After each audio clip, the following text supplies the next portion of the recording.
हरि ओम स्वामी समर्थ म्हणा, हा जन्म नाही पुन्हा. हरि ओम. ओम श्री गणेशाय नमः. श्री स्वामी समर्थ. माझ्या यूट्यूब चॅनलमध्ये तुमच्या सगळ्यांचं पुन्हा एकदा मनस्वी हार्दिक स्वागत करते. तर येत्या 24 तारखेला आहे दीप अमावस्या.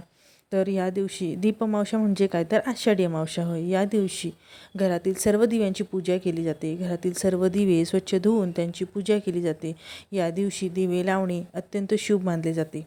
तमसोमा ज्योतिर्गमयचा संदेश देणारी ही दीप अमावस्या अंधारातून प्रकाशाकडे संदेश देते. दिव्यांच्या प्रकाशामुळे घरातील अंधकार आणि नकारात्मक नाहीशी होते आणि घरात समृद्धी आणि सकारात्मकता येते. आपण दररोज सकाळी संध्याकाळी देवासमोर दिवा लावत असतो. दीपक हे शुभ प्रतीक आहे.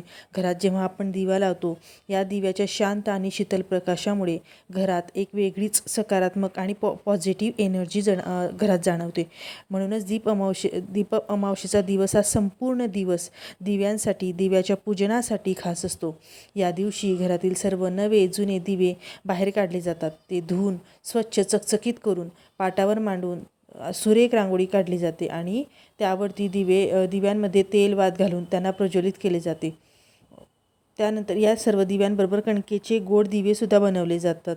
ओल्या मातीचे दिवेही बनवून पूजेत मांडतात. या सर्वांची हळद, कुंकू, फुले, अक्षता वाहून मनोभावे पूजा करावी.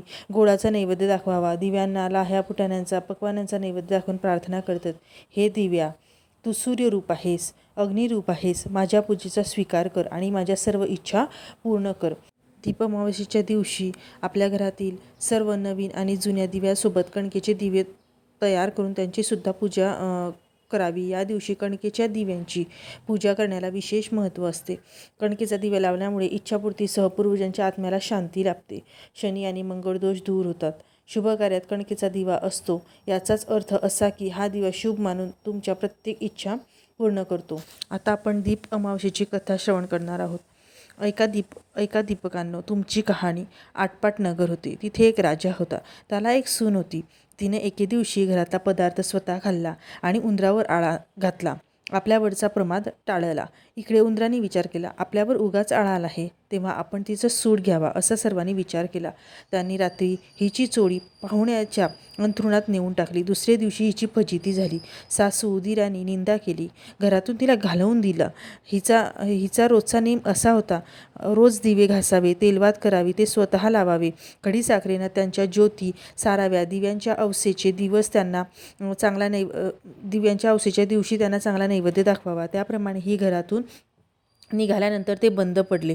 पुढे या अवसेच्या दिवशी राजा शिकार होऊन येत होता. एका झाडाखाली मुक्कामास उतरला. तिथे त्याच्या दृष्टीस एक चमत्कार पडला. आपले सर्व गावातले दिवे अदृश्य रूप धारण करून झाडाखाली येऊन बसले आहेत. एकमेकांशी गोष्टी करत आहेत. कोणाचे घरी जेवायस काय केले आहे, कशी कशी पूजा मिळाली वगैरे चौकशी चालली आहे. सर्वत्रांनी आपापल्या घरी घडलेली हकीकत सांगितली. त्यांच्या मागून राजाच्या घरचा दिवा सांगू लागला, बाबांनो, काय सांगू, यंदा माझ्यासारखा हतभागी कोणी नाही. मी दरवर्षी सर्व दिव्यात मुख्य असायचा. माझा थाटमाट जास्ती व्हायचा. त्याला यंदा अशा विपत्तीत दिवस काढावे लागत आहे. इतकं म्हटल्यावर त्याला सर्व दीपकांनी विचारले, असं होण्याचं कारण काय? मग तो सांगू लागला, बाबांनो, काय सांगू, मी या गावच्या राजाच्या घरचा दिवा. त्याची एक सून होती. तिनं एके दिवशी घरातला पदार्थ स्वतः खाल्ला आणि उंदरावर आड घातला. आपल्यावरचा प्रमाद टाळला. इकडं उंदराने विचार केला, हा आपल्यावर उगाच आळ घातला आहे, तेव्हा आपण हिचा सूड घ्यावा, असा सर्वांनी विचार केला. रात्री तिची चोळी पाहुण्यांच्या अंथरुणात नेऊन टाकली. दुसरे दिवशी तिची फजिती झाली. सासू दिरांनी निंदा केली. घरातून तिला घालवून दिली. म्हणून मला हे दिवस आले. ती दरवर्षी माझी मनोभावे पूजा करीत असे. जिथं असेल तिथं खुशाल असो, असं म्हणून तिला आशीर्वाद दिला. घडलेला प्रकार राजाने श्रवण केला. आपल्या सुनेचा अपराध नाही अशी त्याची खात्री झाली. घरी आला. कोणी प्रत्यक्ष पाहिले आहे का म्हणून चौकशी केली. तिला मेणा पाठवून घरी आणली. झाल्या गोष्टीची क्षमा मागितली. साऱ्या घरात मुखत्राई दिली. ती सुखाने रामराज्य करू लागली.